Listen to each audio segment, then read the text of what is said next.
Here I have OUKITEL K13 Pro, and today I'm going to show you how to take a burst shot on this device. So firstly you have to open camera, then all you need to do is just hold down shutter button, and after that the burst shot will start. So let's get it. OUKITEL shot does not support when watermark is on. Okay, let's turn it off. And now let's take it. So you just hold it, and as you can see it quickly takes like 20 shots. And here we can review them by going to the gallery. And here they are, my continuous burst shots.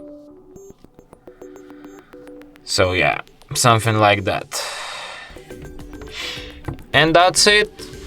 Thanks for watching.